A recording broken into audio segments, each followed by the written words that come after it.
እንደ ዞናችን ከሁሉም ልማትንና ሰላምን ነጣጥሎ ማየት አይቻልምና በተለይ ለሰላማችን ትኩረት አድርገን እየሰራን እንገኛለን። በተለይ ከተለያዩ ዞናችን ከተለያዩ መዋቅሮች ከተለያዩ ብሔሮች ጋር የሚተሳሰር እንደውም ከዞንና ከመዋቅር አልፎ እንደ ክልልም ከኦሮሚያ ክልል ጋር ጭምር የሚገናኝና በድንበር የሚገናኝ ዞን ከመሆኑም አንፃር ከዚህ በፊት ለግጭት መንስኤ የሆኑ የነበሩ ድንበር ተሻጋሪ ግጭቶችን ጭምር በጋራ ኮሚቴ አዋቅረን በውይይት የፈተን የውስጥ ሰላማችንም ደግሞ በውይይቶች በየጊዜው በአባሉ በአመራር ደረጃ አጀንዳ እያደረገን ከሁሉም ነገር በላይ ሰላም ይቀድማል፣ አንድነት ይቀድማል፣ ወንድማማችነትና እህትማማችነት ይቀድማል የሚሉ እሳቤዎችን ይዘን የሰራን እንገኛለን። ይሄን ስራ በመስራታችን በዚህ በርካታ የልማት ስራዎችን ደግሞ ጎን ለጎን እየሰራን የመጣንበት ሁኔታ አለ። ለዚህም ደግሞ ትልቁ አስተዋጽኦ እያደረገ ያለው በተለይ በሀገር አቀፍ ደረጃ በብልጽግና ፓርቲ ተዘጋጅቶ የሚሰጡ ስልጠናዎች፣ አቅም ግንባታ ስልጠናዎች ለአመራራችን እና ለአባላችን ትልቅ ስንቅ እየሆነ የመጣ ያለበት ሁኔታ አለ። በተለይ ከ2016 2018 ላይ በተለይ በሀገር አቀፍ ደረጃ የተዘጋጁ ሁለቱ ስልጠናዎች ለኛ ለአመራር እና ለአባል ትልቅ ትርጉም አላቸው። ከዕዳ ወደ ምንዳ ስልጠና እንዲሁም ደግሞ በመደመር መንግስት ለዘርፎች ምርታ በሚሉ ሁለቱ ርዕሶች ላይ የተሰጡ ስልጠናዎች የአመራራችንን የአመለካከት ዝንፈትን የአመለካከት ዝንፈቶችን ያረመበት የመፈጸም አቅም እያደገ እንዲመጣ ያደረጉ ስልጠናዎች ለኛ ለአመራር እና ለአባል ትልቅ ትርጉም አላቸው። ከዕዳ ወደ ምንዳ ስልጠና እንዲሁም ደግሞ በመደመር መንግስት ለዘርፎች ምርታ በሚሉ ሁለቱ ርዕሶች ላይ የተሰጡ ስልጠናዎች የአመራራችንን የአመለካከት ዝንፈትን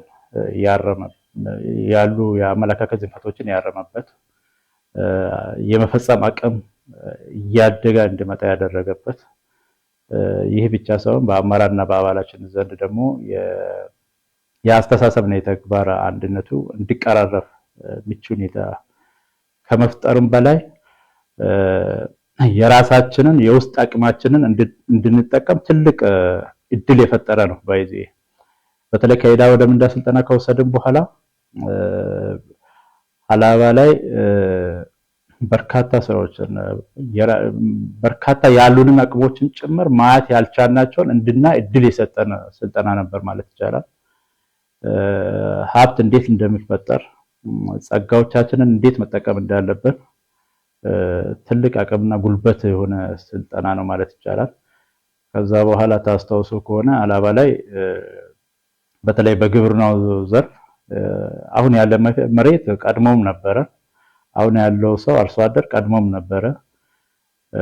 የመጣው የሐሳብ ለውጥ የእሳቤ ለውጥ ያለንን ጸጋ እንዴት መጠቀም እንዳለብን በደንብ ያመላከቱ ስልጠናዎች ስለነበሩ ከነዚህ ስልጠናዎች ግብዓት በመውሰድ አርሶ አደራችን ከዝናብ ጥገኝነት እንዲወጣ በአመት 2-3 እንዲያመርት 2 እና 3 አርሶ አደሮች በቆዳ ገጠም እርሻ ሲሰሩ እንደ ሞዴል አድርገን ስናወራ የነበረው ከዛ ተሻግሮ በዚህ ሰዓት ግን በየመዋቅሩ ማለት ይቻላል አንደኛው ግብርናውን ለማዘመን በመካናይዜሽን እርሻ ስራ ከበሬ ተሻግሮ ወደ መካናይዜሽን እርሻ ስራ እንዲገባ በርካታ ስራዎችን ሰርተናል። ከባንኮች ጋር አርሶ አደሮችን በማስተሳሰር ትራክተር እንዲያገኙ አድርገናል። ያ ብቻ ሳይሆን አርሶ አደሩ በአሁኑ ሰዓት በራሱ አቅም መሬቱን አስይዞ ቀሪ ገንዘብ የከፈለ ትራክተር እያገኘ በዚህ ሰዓት በዞናችን በርካታ ትራክተሮች አሉ፣ የእርሻ ትራክተሮች። እነዚህ የእርሻ ትራክተሮችን በመጠቀም ደግሞ አርሶ አደሮቻችንን የኩታ ገጠም እርሻውን ጎን ለጎን አሁን በዚህ ሰዓት ማት ይቻላል በየመዋቅሩ አርሶ አደሮች ተደራጅተው ግብዓትን በጋራ በመጠቀም የእርሻ ስራውንም በጋራ በማረስ እንክብካቤውንም በጋራ በአደረጃጀቶች በህብረትና በቤተሰብ ተደራጅተው እየሰሩ ያሉበት ስራ በዚህ ትልቅ ምርታ እያስመዘገበ ያለበት ምርትና ምርታማነትን ከማረጋገጥ አልፎ የኢኮኖሚ ተጠቃሚነትን እያረጋገጠ ያለ ትልቅ ስራ ነውና ይህ ብቻ አይደለም።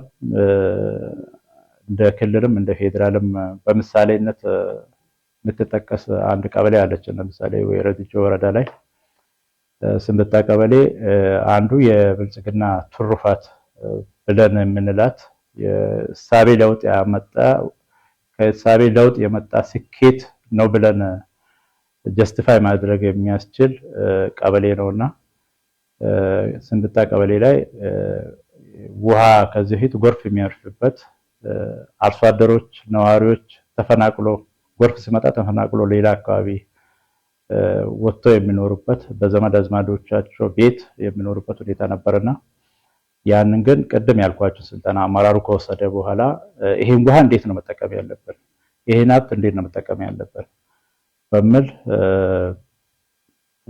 በተለይ በጋ መስኖ አላባ ላይ ከዚህ በፊት አልተለመደም ማለት ይቻላል።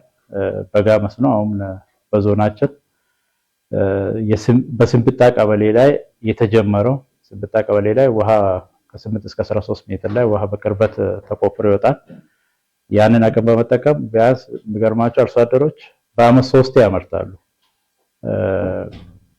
አንዳንድ ምንድነው በቆሎ ስንዴም ያመርታሉ። አልፎ ደግሞ አትክልት ደግሞ 2-3 ዙር የሚያመርቱበት ሁኔታ አለና ይሄ ደግሞ ከዛ ከአካባቢው አልፎ ከዞናችንም አልፎ የማዕከላዊ ኢትዮጵያን የኑሮ ውድነትን ለማረጋጋት ትልቅ አቅም እየሆነ ያለበት ሁኔታ አለ።